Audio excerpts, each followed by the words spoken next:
พี่น้องไม่ใช่หันเมืองยโสไม่ใช่หันเมืองยโสหนึ่งในผู้บริหารอีสานนครศรีเราโพดก็ยังศูนย์ให้ผู้ใดนี่ล่ะเราโพดมาจังสี่ล่ะไม่ใช่หันขอขึ้นค่าตัวปันทำงานออฟฟิศมีแต่ขออ้างขอเรียกร้องมีแต่เงื่อนไขบัดเวลาทำงานกินเราคือจังเอาบุญบังไฟทั้งห้องกากทั้งเมาทั้งเล่นเมื่อใดคานกะล่าโทษผู้นั้นโทษผู้นี้อยากขาดกะขาดอยากล่ากะล่าคุณภาพในการทำงานอยู่ใส่นาะนี่คือความจริงผู้ใดไปขอขึ้นค่าตัวเรา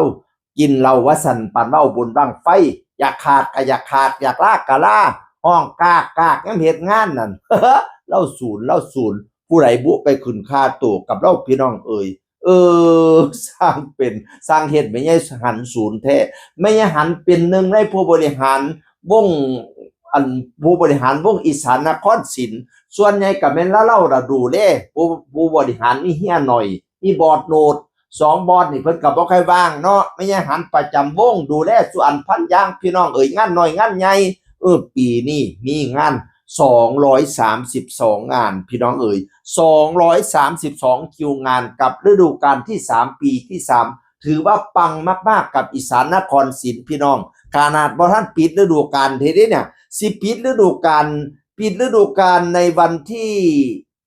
ปิดฤดูกาลวันที่14มิถุนายน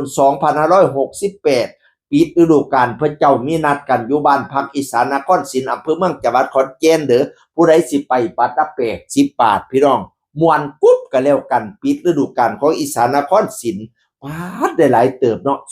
232งานบ่ทันปิดฤดูกาลเที่ยค่าจ้างก็บ่แพงพี่น้องเริ่มต้นที่280,000บ่ลำวงใหญ่นี่280,000ถือว่าบ่แพงดีคณะอื่นเขาเจ้า300,000ขึ้นก็หลายพี่น้องอันนี้เราเอา280,000ขั้นต่ำเด้อแต่ว่าก็ต้องขึ้นกับสัญญาระยะทางอะไรทำไมอยู่ก็ไปคุยกันพี่น้องประกาศอย่างชัดเจนเลยฤดูกาลที่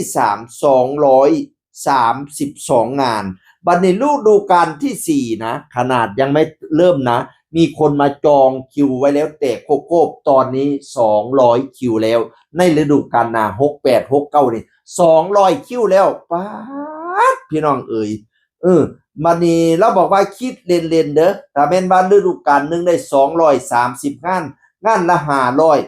ทุกคนจะมีรายได้ขั้นต่ำ 115,000 บาทยังไม่รวมค่ามาลัยค่าอื่นๆอะไรอีกทำไมมากมายพี่น้องในเวลา7 ถึง 8 เดือน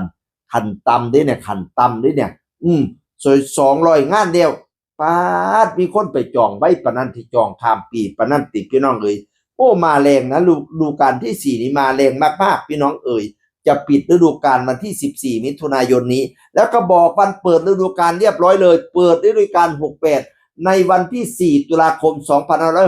2568ณสำนักงานบ้านพักหมอลำตำบลแดงใหญ่อำเภอเมืองจังหวัดขอนแก่นบัตรละ80คือกันปิดฤดูกาลกับ80เปิดฤดูกาลกับ80ปิดฤดูกาลนี้วันที่14มิถุนายนเปิดฤดูกาลวันที่4ตุลาพี่น้องไปจองมือล่าให้เรียบร้อยมาแรงแซงทางโค้งนะกับอีสานนครศรีของเฮียหน่อยของบอดโนดของแม่ใหญ่หันพี่น้องสุดยอดติดตามตอนต่อไปเรื่องเราจะเป็นยังไงกันต่อพี่น้องเสียงอื่นคนเก่าเว้าสู่ฟังสวัสดีครับ